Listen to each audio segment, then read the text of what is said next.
வணக்கம். Z from Javadhupatti Pudur. Power writer அப்படிங்கிற YouTube channel மூலமாக உங்களை மீண்டும் சந்தித்து ரொம்ப மற்ற மகிழ்ச்சி. அத்தோட எங்கள் சேனலை சப்ஸ்கிரைப் பண்ணுங்கள், பெல் பட்டன் அழுத்த மறந்துடாது. அத்தோட எல்லாத்துக்கும் ஷேர் பண்ணுங்கள். இந்த பாஜக அரசு சிஏஏ என்ற இந்திய குடியுரிமை திருத்த சட்டத்தை எப்படியோ கொண்டு வந்துட்டாங்க, அமல்படுத்தப்பட்டது. அது இன்னைக்கு இந்தியா முழுவதும் வந்து மிகப்பெரும் பேசு பொருளாக ஆயிப்போச்சு. அதற்கு வந்து ஒரு வக்காலத்து வாங்குவதை போன்று, சப்போர்ட் பண்றதை போன்று, அதில் உள்ள பல குறைகளை மறைப்பதை போன்று, அது இல்ல சில பாசிச கும்பல் சனாதன போக்குள்ள செயல்படுறாங்க இல்லையா. அதன் அடிப்படையில் அர்ஜுன் சம்பத் இந்து மக்கள் கட்சி, ஆமா அவர் தலைவர், அந்த கட்சியினுடைய தலைவர் வந்து இன்னைக்கு ஒரு பகிரங்கமா ஒரு பேட்டி கொடுத்திருக்காரு. ரொம்ப நான் தான் பெரிய ஆடு, ஆமா யாருக்குமே பல உண்மைகள் தெரியாது அப்படின்னு தெரிஞ்சுக்கிட்டாரு போவதற்கு. அவருக்கு என்று பல சிந்தனைகள் இருக்கு இல்லையா. அதன் அடிப்படையில் பாஜகவை மூடி மறைக்க வேண்டும், பாசிச கொள்கைகளும் சனாதன போக்குகளையும் எப்படியெல்லாம் வெளிப்படுத்தி மறைமுகமான மக்களை உதாசீனப்படுத்த வேண்டும், குறிப்பாக இஸ்லாமியர்களை அப்படிங்கிறது அவருடைய பேட்டியிலிருந்து தெரியுது. பலவிதமான நச்சுத்தனமான பல வேலைகளை வந்து செய்வதில் வந்து ரொம்ப கைதேர்ந்தவர். அதன் அடிப்படையில் இது ஒரு விஷயம். அதாவது வேலூர் கோட்டைக்கு வந்து சாமி கும்பிட வந்திருக்கார், ஜலகண்டேஸ்வரர் ஆலயத்துக்கு வந்தவற்றை வந்து நிருபர்கள் வந்து பேட்டி கேட்டிருக்காங்க. அப்போ அவர் சொல்லியிருக்கிறார், ரொம்ப எல்லா விஷயம் சொல்லிட்டு எடப்பாடியை பற்றி சொல்கிறார். அவருடைய ஆதரவில் தான் வந்தது. நம்ம இன்னைக்கு வந்து அது மிகப்பெரிய சிஏ வந்து வரலாற்று பிரேசில் போட்டு பேசிட்டு இருக்கார் அப்படின்னு சொல்லிட்டு, சிஏவால் இஸ்லாமியர்களுக்கு பாதிப்பு என்று நிரூபிக்கப்பட்டால் நான் 1 கோடி பரிசு தருவேன் அப்படின்னு ஒரு பொய்யை சொல்லியிருக்கார். சொல்லிட்டு என்ன சொல்றாரு, இலங்கை தமிழர்களுக்கு இரட்டை குடி உரிமை கொடுக்கப்பட வேண்டும் என்பதை நான் பாஜகவிடம் பாஜக அரசு வலியுறுத்துவேன். 2 பாயிண்ட் சொல்லியிருக்கார். அதாவது வந்து சிஏவால், இந்திய குடி உரிமை சட்டத்தால் இஸ்லாமியர்களுக்கு பாதிப்பு அப்படின்னு நிரூபிச்சிட்டீங்கன்னா நான் வந்து 1 கோடி ரூபாய் பரிசு தரேன். 2வது வந்து இலங்கை தமிழர்களுக்கு இரட்டை குடியுரிமை வழங்க வேண்டும் என்பதை நான் பாஜக அரசு வலியுறுத்துவேன். 2வது விடுங்க, அது வந்து வலியுறுத்துவேன் அப்படின்னு சொல்லிட்டார். ரைட்டு, ஓகே, அது அப்புறம் பார்த்துக்கலாம். இஸ்லாமியர்கள் வந்து பாதிக்கப்பட மாட்டார்கள் அப்படின்னு வந்து இவர் சொல்றார். Right, okay. அதே வாய் வந்து இன்னொன்னு என்ன சொல்லுது, இலங்கை தமிழர்களுக்கு இரட்டை குடியுரிமை நான் கொடுப்பதற்கு பாஜக அரசு வலியுறுத்துவேன். சரி, இந்த இதுல வந்து இந்திய குடியுரிமை திருத்த சட்டத்தை விடுபட்டவர் 2 பேர் தான். ஒன்னு இஸ்லாமியர்கள், இன்னொன்னு இலங்கை தமிழர்கள். இலங்கை தமிழர்களுக்கு ஒரு வக்காலத்து வாங்கிட்டாங்க. ஏன் இஸ்லாமியர்கள் வக்காலத்து வாங்கலாமே? நான் கேட்கக்கூடிய கேள்வி அதான். இலங்கை தமிழர்களுக்கு இரட்டை குடியுரிமை கொடுக்க வேண்டும் இந்திய குடியுரிமை திருத்த சட்டத்தின் சிஏ மூலமாக, அதை நான் பாஜகவோட வலியுறுத்துவேன். அதே சொல்லலாங்க, சிஏஏ மூலமாக, இந்திய குடியுரிமை திருத்த சட்டத்தின் மூலமாக இஸ்லாமியர்களுக்கு இரட்டை குடியுரிமை வழங்க நான் பாஜக அரசை வலியுறுத்துவேன் சொல்லலாமே. அதையே சொல்ல மாட்டேங்கிறீங்க, புரியுதா? அதாவது இந்த சட்டமே வந்து அண்டை நாடுகளிலிருந்து வரும் இஸ்லாமியர்களுக்கும் இலங்கை தமிழர்களை தவிர குடியுரிமை வழங்கும் சட்டம். நல்லா புரிஞ்சுக்கிட்டீங்களா? ஏன் அப்புறம் வெளிநாட்டிலேருந்து வரக்கூடியவங்க, மதம் சம்பந்தப்பட்டவங்க, மதவாதத்தில் பாதிக்கப்பட்ட இஸ்லாமியர்களுக்கு இந்த நாட்டில் இந்தியாவில் வந்து குடியுரிமை கிடையாதா? இந்தியாவில் வாழக்கூடாதா? அப்போ மற்ற மதத்தோர் வாழலாமா? சீக்கியர்கள், கிறிஸ்துவர்கள். அப்ப இது ஒருதலை பட்சம் தானே. மதவாதங்களால் கஷ்டப்பட்டவர்கள், அண்டை நாட்டிலிருந்து இருக்கக்கூடியவர்கள் இந்தியாவில் வாழ்வதற்காக, குடியுரிமை கொடுப்பதற்காக, அது என்ன, இஸ்லாமியர்கள் மற்றும் இலங்கை தமிழர்கள் தவிர எக்ஸப்ட். ஏன் போடுறீங்க? போடுறதுனால பிரச்சனையே. அப்ப வந்து இஸ்லாமியர்கள் வந்து மதவாதத்தால் பாதிக்கப்பட மாட்டார்களா? இலங்கை தமிழர்கள் மதவாதத்தால் பாதிக்கப்பட மாட்டார்களா? ஏன் அந்த 2 பேர்த்துக்கு மட்டும் ஓர வஞ்சர? அதைத்தான் இன்னைக்கு வந்து இஸ்லாமியர்கள் கேட்கலாம், இந்தியா முழுவதும் வந்து இருக்கக்கூடிய அனைவரும் கேட்கலாம். இஸ்லாமியர்கள் வந்து ஏன் ஒதுக்கி வச்சா? எல்லாத்தையும் சேர்த்தீங்கன்னா அதையும் சேர்த்துக்க. சீக்கியர்களுக்கு கொடுக்குறீங்க, கிறிஸ்துவர்களுக்கு கொடுக்குறீங்க, பௌத்த மதத்தை சேர்த்து கொடுக்குறீங்க, மற்றபடி இன்னும் இருக்கக்கூடிய மக்களை சேர்ந்தவர்கள் கொடுக்க அப்படிங்கிற. இஸ்லாமியர்களும் இலங்கை தமிழ் என்ன பாவம் செய்தார்? அப்ப இது ஒருதலை பட்சம் தானே, என்ன பாசிச கொள்கை அப்படிங்கிறது, புரியுதுங்களா? அண்டை நாடுகளில் இருந்து மதவாதத்தால் பாதிக்கப்பட்டவர்கள் இந்திய நாட்டில் குடியுரிமையால் ஆக்கப்படலாம். அதுதான். அதுல இஸ்லாமிய பாதிக்க அப்படி சொல்ல போன இந்தியாவிலே பல இஸ்லாமியர்கள் வந்து பாஜகவால் இப்படிப்பட்ட அர்ஜுன் சம்பத்தால் பாதிக்கப்பட்டு கொண்டிருக்கிறார் அப்படிங்கிற பகிரங்கமான ஒரு தகவல் இருக்கு இல்லையா? பாஜகவால் எத்தனை பேர் பாதிக்கப்பட்டிருக்காங்க? கருதிங்க கூடாது. யாரோ இப்போ 1-2 வருஷத்துக்குள்ள முகமது நபி இழிவுபடுத்தினா அவன் இன்னும் அரெஸ்ட் பண்ணாலான்னு தெரியல, புரியல. இந்த மாதிரி ஏகப்பட்ட பிரச்சனை இருக்குங்க. இஸ்லாமியர்கள் இந்த பில்கிஸ் பானு வழக்கு, அப்ப இதுக்கெல்லாம் வந்து அர்ஜுன் சம்பத் என்ன பதில் சொல்ல போறாரு? இதெல்லாம் வந்து யாருக்கு தெரியாது அப்படிங்கிற அளவுல இவர் வந்து மிகப்பெரிய பில்டப் காமிக்கிறார். இஸ்லாமியர்கள் யாராவது பாதிக்கப்பட்டிருந்தால், பாதிக்கப்பட்டதை நிரூபிக்கப்பட்டா அந்த 1 கோடி ரூபாய் தருவேன். முதல்ல ஒரு 1 கோடி ரூபாய் பார்த்துருப்பாரான்னு பாருங்க, புரியுதா? பார்த்துருக்கட்டும், அதை பத்தி ஒண்ணும் இல்லை. மிகப்பெரிய ஒரு கோடீஸ்வரராக இருக்கட்டும்.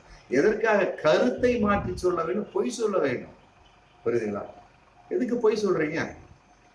அவங்க போட்டது போட்டுட்டாங்க, ரைட், ஓகே. உண்மையை பேசிட்டு போக வேண்டியதானே. அந்த தைரியம் இருக்கிறதா அர்ஜுன் சம்பத் போன்றவர்களுக்கு? பாஜகவிற்கு அந்த தைரியம் இருக்கிறதா? நான் கேட்கக்கூடிய கேள்வி அதான், புரியுதா? இல்லையே. அப்புறம் எதுக்கு பொய் சொல்றீங்க? அதே மாதிரி இன்னொரு பொய் பாருங்க. மோடியவே ஒருத்தர் ஏமாத்திருக்கான், நல்லா புரிஞ்சுக்க. மோடியவே ஒருத்தர் ஏமாத்திருக்கான். அதே பாஜக வேற ஆள் கிடையாது, வேற கட்சிக்காரங்க கிடையாது. 4ஆம் தேதி போன 4ஆம் தேதி இங்க சென்னைக்கு வந்தார் பார்த்தீங்களா? வந்த சமயத்துல அவருக்கு சில வரவேற்பு சம்பந்தப்பட்ட வகையில வாழ்த்து சொல்றதுக்கு ஒரு குரூப் இருப்பாங்க, வாழ்த்து சொல்லுவாங்க. அந்த வாழ்த்து சொன்ன வகையில அஸ்வந்த்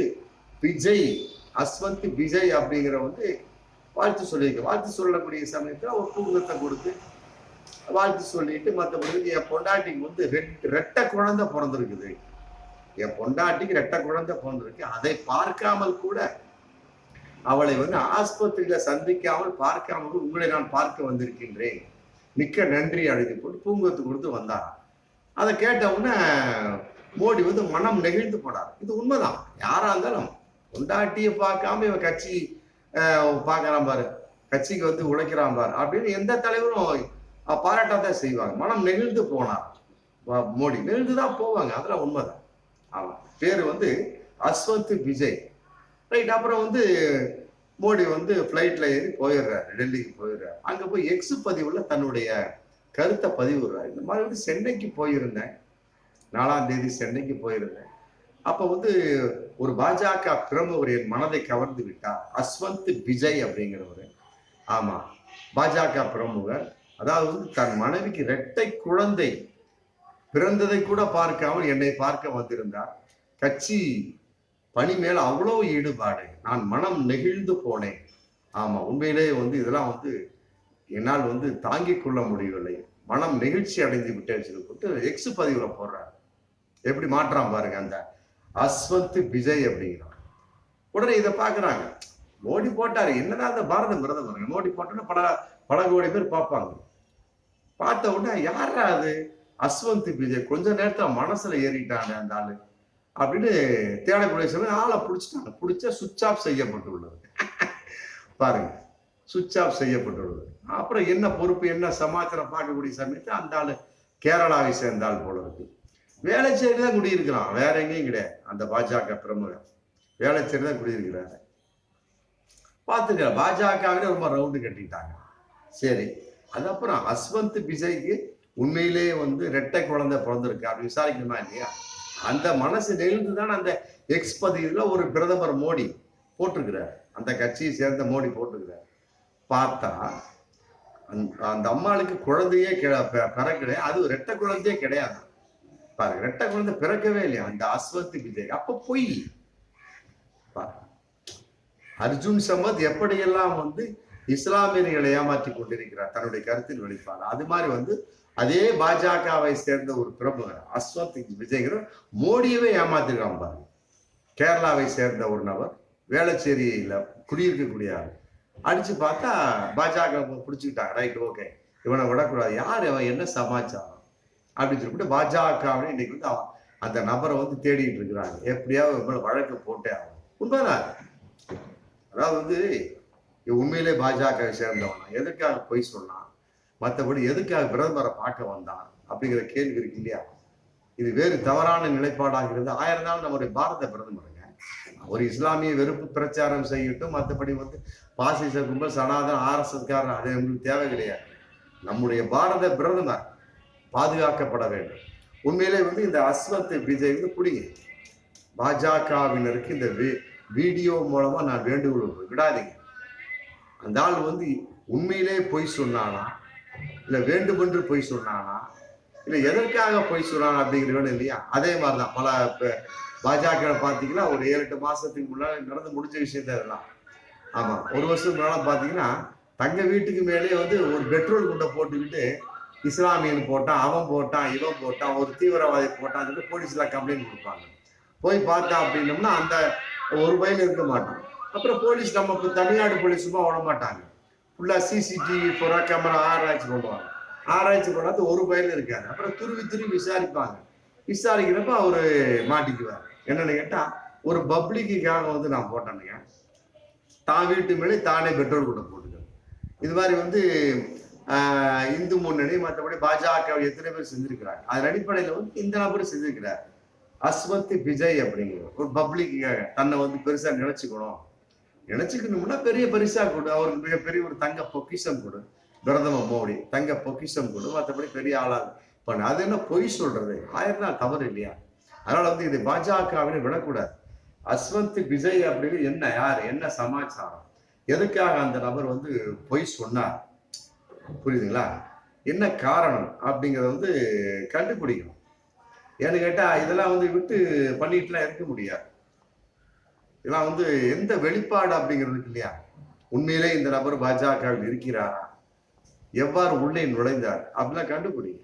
ஆமா, அர்ஜுன் சம்பத் மாதிரி வந்து 1 கோடி ரூபாய் பரிசு. அது என்ன, இஸ்லாமியர்கள் CAAவால்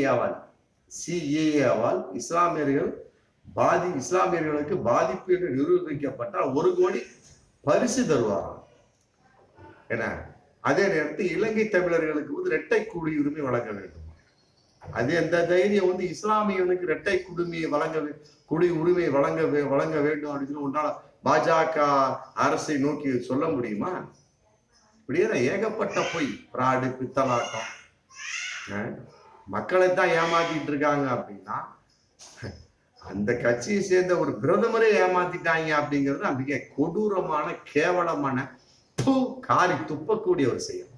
மீண்டும் அடுத்த வீடியோ சந்திப்போம்.